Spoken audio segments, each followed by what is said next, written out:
Nos acompaña el doctor Emanuel Esquea Guerrero, dirigente del Partido Revolucionario Dominicano durante mucho tiempo. Fue consultor jurídico del Poder Ejecutivo y probablemente una de las personas a las que los dominicanos que nos preocupamos por el ejercicio democrático no le hemos reconocido suficientemente el ejercicio democrático de conducir la convención partidaria más transparente que se recuerde en la República Dominicana durante mucho tiempo, cosa que yo quiero agradecer porque siento que otros no se lo han agradecido y quiero hacerlo ahora. Me adhiero. No, temprano, hacerlo temprano, porque este es un país de gente malagradecida, doctor. Y la democracia es uno de nuestros hándicaps. Pero lo invitamos porque usted es un faculto del derecho y estamos frente a una situación que desde la perspectiva de los legos no entendemos los caminos por los que se puede conducir el país ante el cuestionamiento que significa la financiación de la posible financiación, hay que decirlo todavía como posible, porque en República Dominicana no hay un reconocimiento del hecho, pero la posible financiación de la campaña electoral que permitió a Danilo Medina reelegirse. En términos de las leyes dominicanas, de la Constitución y la ley electoral, ¿qué implicaría que se pueda demostrar esa financiación?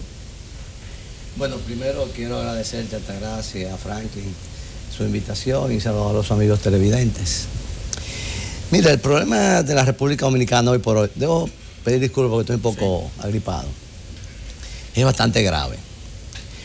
Es bastante grave porque es la primera vez en que un presidente de la República es acusado del exterior de haber sido beneficiado con dinero de una empresa que en el mundo entero ha sido ella misma quien ha confesado que cometió soborno en la República Dominicana y que apoyó con recursos mal habidos a diferentes campañas de diversos presidentes de las repúblicas americanas. Entonces eso es un hecho muy grave y aquí no le estamos dando la importancia real que eso amerita y que eso tiene. Por ejemplo, algún legislador pidió que el presidente de la República fuera interpelado.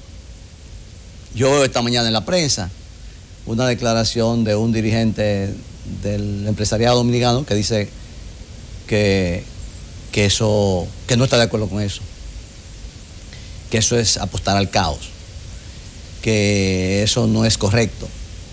Yo me pregunto, pero vivimos demandando institucionalidad. Pues institucionalidad es interrogar a un presidente cuando tenga algo que declarar al Congreso, porque eso está en la Constitución de la República. Yo no veo nada grave en eso. Es más, si yo hubiera sido el presidente de la República, estaría dispuesto a ir no al Congreso, no a la Meca y a la Seca, a declarar porque no tengo nada que ver. Entonces, yo creo que el hecho mismo de que las informaciones que vienen desde el exterior de alguna manera estén involucrando al propio presidente de la República, eso no quiere decir que sea culpable o que sea inocente, pero lo están mencionando. Tú decías hace un momento que en una bitácora de un señor X de Brasil aparece una visita del presidente Danilo Medina en el año 2004. 2004 y 2005. Donde él era en ese momento, era primer ministro. Ministro de la presidencia. En el gobierno de Leonel Fernández. Secretario en esa época. Sí, era el secretario de presidencia del primer ministro. Y luego después que él ganó las elecciones en el año 2012, su primera visita fue a Brasil, o eso hay que recordarlo. Y él dijo aquí que su orientadora era Lula, era la señora Dilma. Lula vino al país. Cuando se acusó al señor Joao Santana, que resultó culpable porque él mismo confesó y está preso y condenado en Brasil, el mismo presidente Medina fue a la televisión y dijo que él tenía que agradecer a ese señor sus grandes apoyos y contribuciones al éxito de su campaña. Y después resulta que ese señor lo que organizaba eran campañas sucias en el mundo entero. Entonces, todas esas cosas yo entiendo que dan pie a que un esclarecimiento de la parte gubernamental. Okay, doctor, pero sin embargo, sí, lo que hemos visto es mucha complicidad de parte del gobierno. hemos visto un procurador general de la República dando traspiés, pretendiendo vendernos gato por liebre, como dicen, con un procedimiento inadecuado, que felizmente hubo un juez que lo rechazó. Y no se acaban de interrogar, los interrogados ya están siendo interrogados nuevamente. Por cierto, es la única parte del mundo donde yo veo que los interrogados por un procurador general de la República están riéndose. No, en todas partes del mundo. Recibe protocolo. Oye, a Berlusconi, que es un líder en Italia, cada vez que el fiscal lo llamaba, salía el hombre llorando de ahí. Y aquí van y salen riéndose de la Procuraduría. Pero ¿cuál sería el procedimiento? O sea, ¿cuáles son las acciones que estipula la Constitución? Y se lo pregunto como simple lega, o sea, ¿qué es lo que establece la Constitución y la ley dominicana en el caso de que haya una financiación ilegal de una campaña? O si ese tipo de financiación, porque ayer decía Reinaldo Pared que eso no lo prohíbe la ley. No lo prohíbe la ley. Mira, en política no es solamente lo que prohíba la ley, sino hay una ética y una moral que es la que debe de encaminar, ilustrar, servir de guía a los políticos que están dirigiendo el país. Porque un hombre común de la calle y un político no es la misma cosa. El político es el que quiere dirigir, se supone que es el modelo, y los modelos no pueden ser comunes y ordinarios, deben de ser y estar sujetos a una determinada regla más estricta, ¿verdad? Es como un sacerdote o un pastor, que la gente le ve cierta condición y espera más. Entonces, la Constitución Dominicana es muy clara en ese sentido. Establece que la Cámara de Diputados puede acusar al presidente ante el Senado por faltas graves en el ejercicio de sus funciones. Y una falta grave, recibir financiamiento de una institución extranjera que precisamente se ha confesado como corruptora, como sobornadora. Yo entiendo que esa es una falta grave que ameritaría un juicio político. Ahora, que resulte inocente o culpable, eso ya lo dirá el Senado, que es el que será el juez en ese caso. Pero no hay por qué escandalizarse. Ok, doctor Equea, desde la acera del frente del PLD y del gobierno, se menciona con mucha frecuencia en estos días la palabra conspiración, como si estos muchachos quizás no han leído los libros de historia del periodo de la conspiración contra el profesor Bosch. ¿Cuántos conciertos diferentes se organizaron para debilitar la base social del PRD de aquel momento? No hay oposición política porque todo ha sido desguazado. El gobierno transita una ruta sin ningún tipo de liderazgo de un partido grande que le pueda alterar la relativa gobernabilidad que se tiene. ¿Ve usted en este movimiento social que exige el fin de la impunidad, junto con otras cosas, una conspiración? Pero imposible, Franklin. Ese es un movimiento de reclamo por la institucionalidad, la decencia, la lucha contra la impunidad y contra la corrupción. Ese es un movimiento democrático de protesta y de exigencia al gobierno de lo que el gobierno tiene que cumplir, porque el gobierno no lo ha estado cumpliendo. Entonces, o es un secreto aquí que el gobierno ha estado apañando, encubriendo, siendo cómplice de la corrupción. Eso no es un secreto, pero mira, hay unas denuncias internacionales que llegan a la República Dominicana. Finalmente Odebrecht se declara ella misma culpable de soborno. Señala la suma inclusive que dice que dio en soborno. El representante de Odebrecht, el señor creo que Hofer, va donde el Procurador General de la República y señala a una persona como recipendiaria, receptora de esos recursos. Creo que el señor Rondón. Sí. El señor Rondón es interrogado por la Procuraduría. El señor Rondón dice, sí, yo recibí el dinero. O sea, hay dos hechos ahí que concuerdan. Yo recibí el dinero, pero no fue para dárselo a nadie, eso fue mi honorario. Cierto o falso, yo no sé.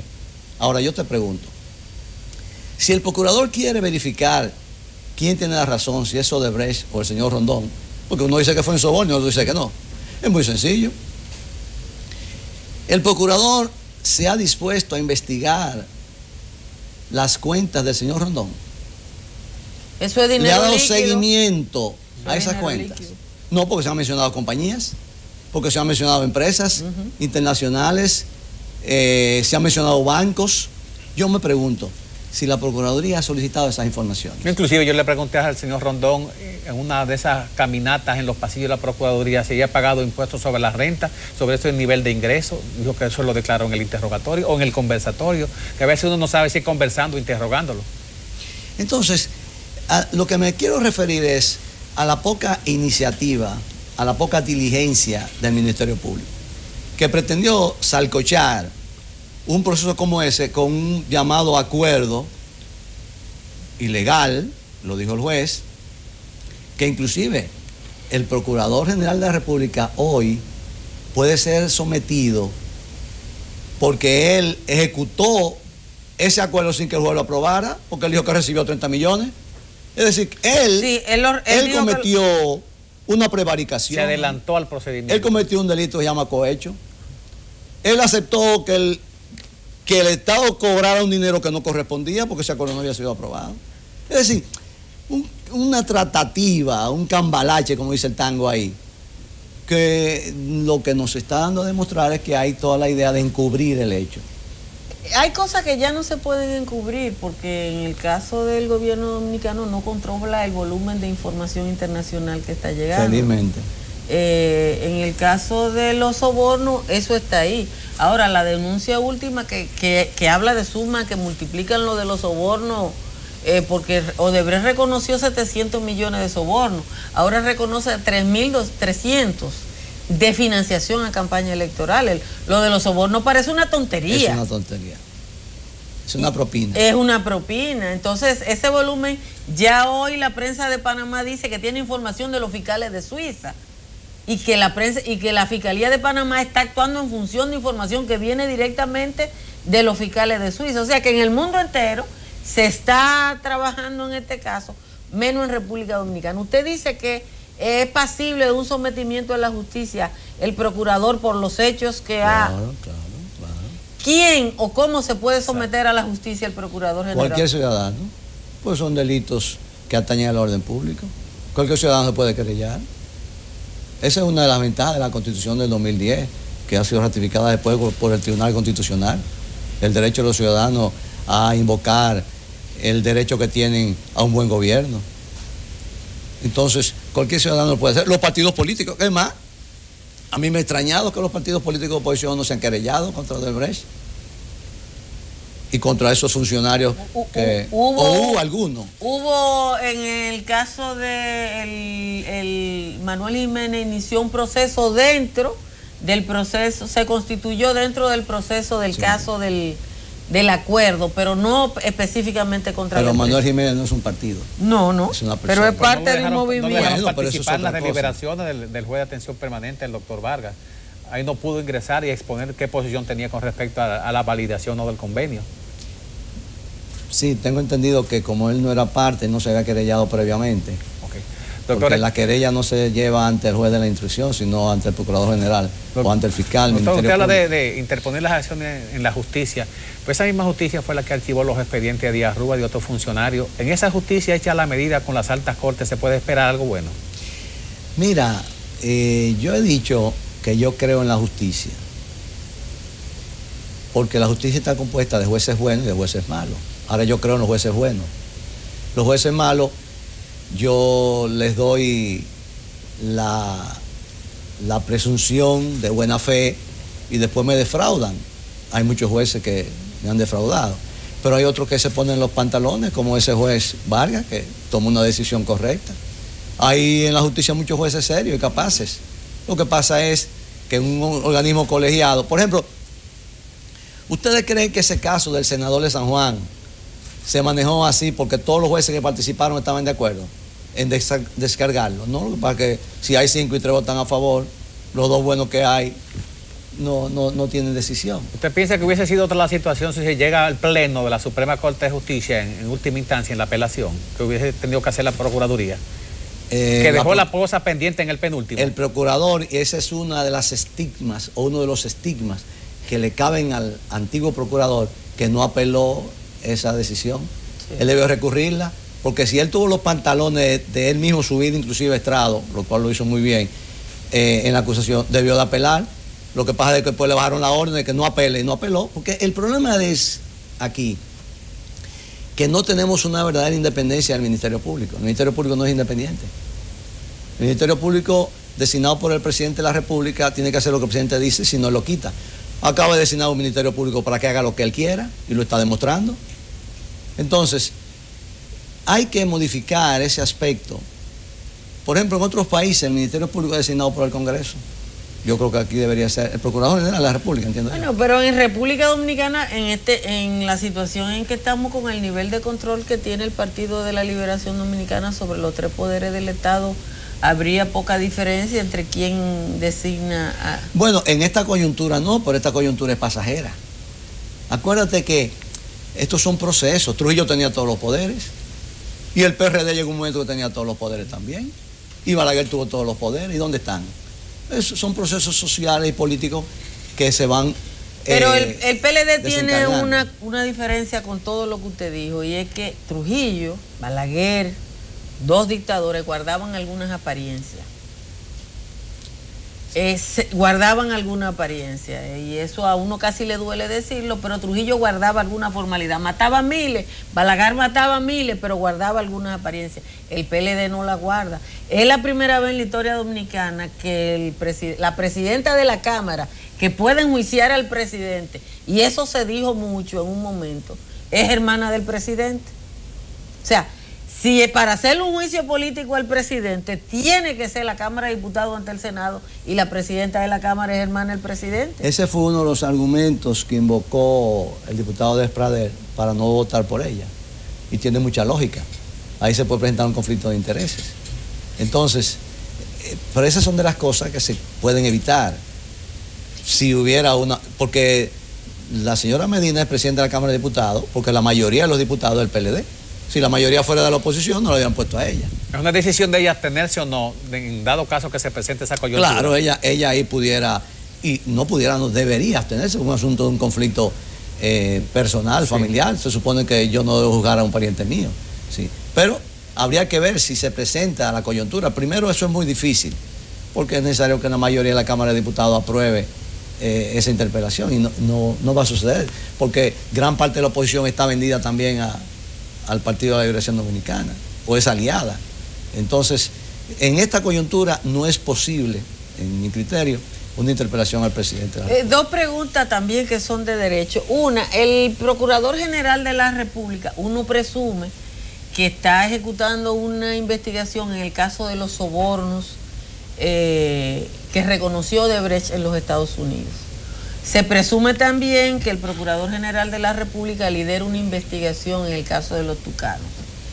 En este caso de este último reconocimiento de Odebrecht, de que habría financiado 6 campañas electorales, incluida la de la presidencia de la República, que rápidamente el presidente salió a desmentir, ¿el Procurador General de la República debe iniciar otra investigación? Debería hacerlo, debería hacerlo. Lo que pasa es que el procurador no se va a atrever a iniciar un procedimiento contra su jefe porque lo quita. Por un decreto al otro día lo quita. Ese es parte del problema. Es un círculo vicioso que hay. Por eso esos reclamos populares son tan importantes, son trascendentes. Pero claro, conspiración, dicen, porque no quieren que la calle salga, la gente a la calle. Fíjense, el día pasado yo comentaba que después de la marcha verde, y después de este asunto de Odebrecht, Danilo todos los días está inaugurando algo y diciendo que va a hacer reforestación, que el Domingo Sabio, que vaya a las Águilas, tratando de ocultar de que una noticia suplante a la otra. Sí, pero el presidente está hablando en futuro y la gente está viviendo un presente que no tiene nada que ver. Sí, pero la prensa te lo pone día a día, y aunque sea futuro te lo venden todos los días. Doctor, hasta que la Fiscalía y el Ministerio Público de Brasil no envía la documentación, que fue como una concesión especial, un regalo, que en vez de junio sería en mayo, hasta que aquello no se cacaree de fuera, ¿no habrán sometimiento en la República Dominicana? Mira, ojalá que en ese momento los haya, los sometimientos. Debieron de haber ya estado encaminados esos sometimientos. Yo te voy a preguntar, ¿tú crees que es posible que el señor Hofe vaya a ver al Procurador General de la República, gerente general de la Odebrecht, y le diga, yo voy a negociar con usted un acuerdo? Si fue que salió de él, que según información salió del gobierno, sí. Pero bueno. Y yo le di el dinero a Ángel Rondón, y el procurador no le diga, ajá, Pero ¿para quién? ¿Para quién? Porque si usted dice que fue para soborno, se lo dio a Ángel Rondón, supone que Ángel Rondón lo iba a dar más adelante. ¿Y a quién? Y el Jofe no lo va a saber. Y a los 15 días allanan a Odebrecht. Y Jofe no lo va a saber. Y no se lo va a decir al procurador, porque le dice, bueno, pues si no me lo dice no hay acuerdo. ¿Qué pasa? Que todo es un manto de encubrimiento, toda es la idea de que el tiempo pase, pensando que el tiempo va a pasar. Y este es un affair que es una bola de nieve. El gobierno no se está dando cuenta de eso. Mientras más tiempo pasa, más grande y es peor la solución, o más difícil la solución para el gobierno. Y va a terminar arrastrándose, va a llevar el gobierno entero. El gobierno entero. Porque es muy sencillo. Si el gobierno hubiera dicho cuando comenzó el affair, bueno, procurador, sométalo, búsquelo quiénes fueron los que recibieron los cuartos y sométalo. Pero de Palacio se dijo que caiga quien caiga. Sí, y en el Congreso también se dijo. Sí. Pero eso es un bla, bla, bla. Hemos estado acostumbrados a eso ya. Pero si hubiera dicho en ese momento, no, un momentito. Procurador, actúe. Y haga los sometimientos al lugar. ¿Qué les falta? Pero se tiene miedo que a los que sometan hablen. En el caso de la ley electoral, doctor, es que porque bueno, la Constitución de la República establece algunas normativas que son como generales, pero en el caso de la ley electoral, ¿hay alguna penalidad para el partido político que tenga ese tipo de financiación y otra cosa? Hay un tema de lavado. El último reconocimiento del funcionario de Odebrecht dice que el sistema de soborno y financiación se instaló hace 2 años en República Dominicana y como que uno no ha visto a nadie y se instaló para lavar dinero porque eso era una lavandería. Ellos compraron un banco y circula ese banco. Debió venir a la banca dominicana también. Ya tenemos que terminar la entrevista, pero no sé cómo procede una investigación de esa naturaleza. Bueno, mira, el delito de lavado es muy grave, pero aunque se mencionó en la sentencia del juez Vargas, se habla de la ley de lavado. Yo no sé, como yo no conozco el acuerdo, si ahí no se da a la luz pública, no sé si ahí se menciona la ley de lavado, pero en la sentencia se menciona. Entonces, ese es otro hecho que amerita una participación más decidida de la superintendencia de banco a solicitud de la Procuraduría. Mire cómo funciona el sistema. El sistema funciona que cuando a un individuo lo agarran preso y lo acusan de lavado, inmediatamente el Ministerio Público manda una carta solicitud a la superintendencia de banco que congelen todas las cuentas de ese señor, primero, y segundo, que le den todo el historial de las cuentas que ese señor ha manejado en los bancos nacionales. Y si hay correspondencia con bancos extranjeros, también se le solicita, porque hay un acuerdo latinoamericano de banca y hay acuerdo intergobierno de información bancaria. Entonces, pero eso se ha hecho, no se ha hecho porque no se quiere hacer, porque no se quiere ver a dónde llegaron los 92 millones, vamos a abrir los 92, que hay más, porque esa es la idea es encubrirlo todo. Es muy difícil el nombramiento de fiscales especiales que investiguen eso junto con la Procuraduría. O es ilegal, o no está prescrito. No, eso, un fiscal especial puede ser designado por el Procurador General o por el Consejo del Ministerio Público. Pero eso de un fiscal especial designado por el presidente de la República, que yo creo que se le pide, no sé de dónde salió esa idea, eso no está dentro del marco jurídico dominicano. Pero yo creo que es muy sencillo, yo tengo confianza en los procuradores porque hay un juez de instrucción que se puso a la bota. Pero así como trabajó el doctor Prax como parte del Ministerio Público en la asesoría al caso del juez Vargas, ¿no puede también haber un Ministerio Público adicionado? Sí, el Ministerio Público puede actuar varios. En el caso del senador de San Juan, vimos cómo había la doctora Guerrero del FETIA, creo ya. Sí. Y el propio Procurador General de la República también participó en el proceso, no se recuerda. Se sumaron a la barra. Sí, se pueden sumar, tanto Ministerio Público y la misma ley lo contempla también. Bueno, pues muchísimas gracias al doctor Emanuel Esquia Guerrero por darnos luz sobre estos temas que a nosotros los legos nos ayudan.